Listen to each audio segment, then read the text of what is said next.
Alors, on va voir les faux amis du RIC. Alors, ce que nos chers élus à chaque fois essaient de nous refourguer à la place. Alors, je tire tout ça du livre écrit par une certaine personne, s'appelle Clara Heger, qui a écrit ce livre pour que voter serve enfin. C'est un petit manifeste pour une transition démocratique. Voilà, il y a 96 pages et ça coûte 10 balles. Si vous voulez vous renseigner, vous avez qu'à taper ça dans Google. Pour que voter serve enfin de Clara Heger. Voilà. Donc, c'est quoi les faux amis de la démocratie? En général, je vais vous lire. À défaut d'instaurer le RIC constituant, ça c'est fait par Espoiric. Bon, Espoiric 2022, on l'a laissé, mais en gros, Espoiric, c'est un mouvement citoyen. C'est pas un parti politique, c'est rien, c'est juste des gens qui se sont rassemblés pour dire bah nous on aimerait que ça change. Voilà. Donc, à défaut d'instaurer le RIC constituant, certains politiciens rivalisent d'ingéniosité pour lui substituer des alternatives qui ne sont séduisantes qu'en apparence. 4 dispositifs, contrairement au RIC constituant, ont la faveur des élus dans notre pays. On va voir pourquoi ils préfèrent ces initiatives-là plutôt que le RIC constituant. Alors en 1, on a la démocratie participative. Qu'est-ce que c'est et pourquoi c'est différent? Donc avec le RIC constituant, les gens, ils décident par eux-mêmes. Ils peuvent faire voter une loi. Et ça, c'est très important. L'important, ce qui change tout, est ce droit de décider. Certes, la participation est une bonne chose. Eux, ce qu'ils veulent, c'est que les citoyens participent à l'élaboration des lois, mais qu'ils ne la font pas directement. Et ça, c'est différent. Mais le but est avant tout de décider. Les tenants de la démocratie participative ont détourné cet objectif. Selon eux, l'important est que les gens participent, peu importe s'ils décident. Cette approche, où l'important est de participer, conçoit la démocratie comme un exercice de vie commune, un apprentissage de la citoyenneté à travers des débats et des confrontations, etc. Bref, je ne vais pas tout vous lire. Alors vous avez la démocratie délibérative et les assemblées tirées au sort, promeuvent le plus souvent des assemblées tirées au sort au sein desquelles de vraies délibérations sont mises en place. Ces assemblées connaissent d'autant plus de succès que le tirage au sort a toujours été considéré comme une forme de représentation moins élitiste que l'élection. C'est vrai que tirer au sort, tout le monde peut être tiré au sort parmi les citoyens. Et du coup, c'est moins élitiste que dire, ok, bah il y a un seul mec qui est élu parmi X personnes. Cependant, le RIC conduit les citoyens à participer et à délibérer davantage que dans n'importe quelle forme de démocratie participative ou délibérative. En effet, les personnes n'ont pas besoin d'être forcées pour débattre, c'est-à-dire vous êtes tiré au sort, vous allez débattre, mais si vous êtes quelqu'un qui n'aime pas ça, vous n'êtes pas, voilà, vous n'êtes pas obligé d'aller dans une assemblée pour débattre. Ni d'apprendre comment faire, parce qu'en plus, oui, des fois, il y a des normes, il y a des façons de faire, donc voilà, il faut attendre son tour, parler quand on a la parole, etc. Lorsque ces personnes décident, elles débattent spontanément dans leur maison, dans les bars, dans leur milieu professionnel, et dans bien d'autres endroits qui n'offrent pas la possibilité d'être contrôlés. Donc oui, parce qu'en plus, dans les débats, vous pouvez des fois être contrôlé, parce que vous n'avez pas le droit de dire ci, vous n'avez pas le droit de dire ça, on peut mettre des règles, etc. Vous pouvez le faire à la télé, ils peuvent couper, faire des montages, bref. Si les débats doivent être encadrés, alors une partie seulement des citoyens tirés au sort est concernée.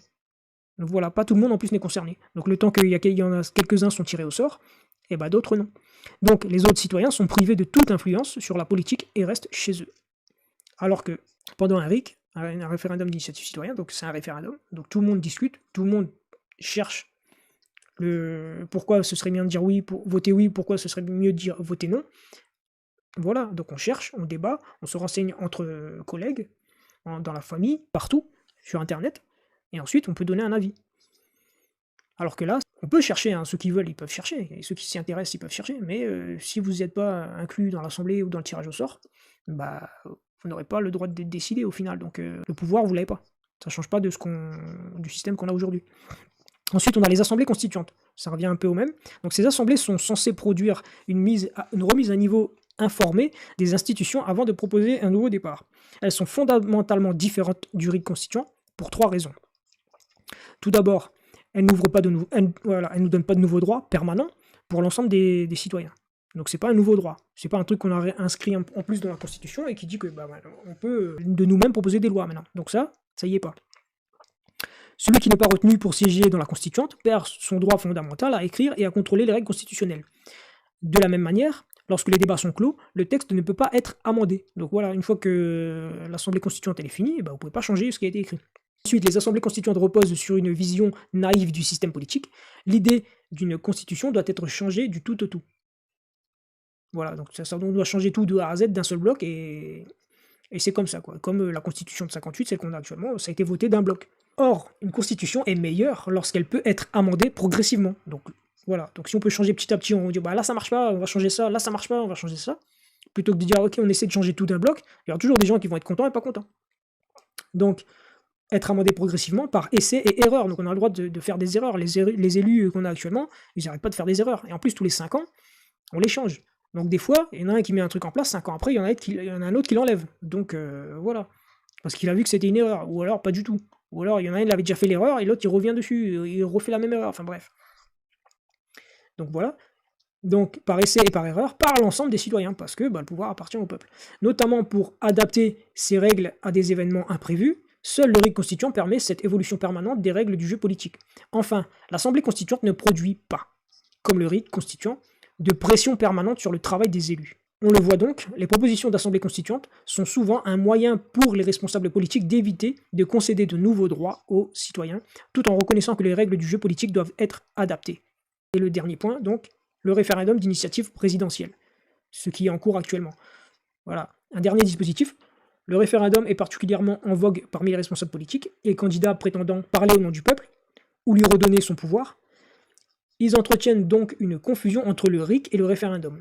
Le RIC constituant repose sur l'idée que les citoyens doivent avoir le droit de convoquer les référendums sans aval ou interférence de leurs représentants. Le référendum tel que nous le connaissons en France est basé sur une philosophie radicalement différente. L'idée que le président peut, quand il le souhaite, soumettre une question aux Français, avec ce dispositif, les élus ne perdent quasiment aucun pouvoir. C'est-à-dire qu'ils gardent tous les pouvoirs. Vous comprenez maintenant pourquoi ils sont réticents à proposer le référendum d'initiative citoyenne déjà, et en plus constituant aux citoyens.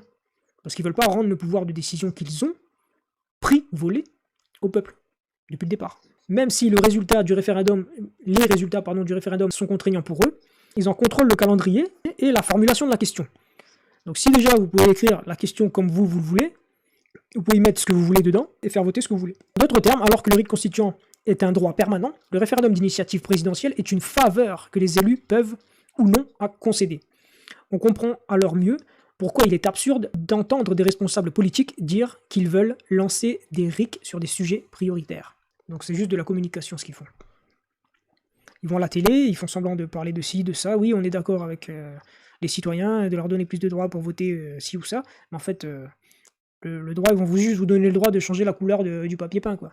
Mais tant que vous ne changez pas ce qu'il y a dans les règles du jeu, dans le règlement intérieur, donc dans la Constitution, si vous n'avez pas le droit de faire ça, vous avez le droit de rien faire. Donc le vote.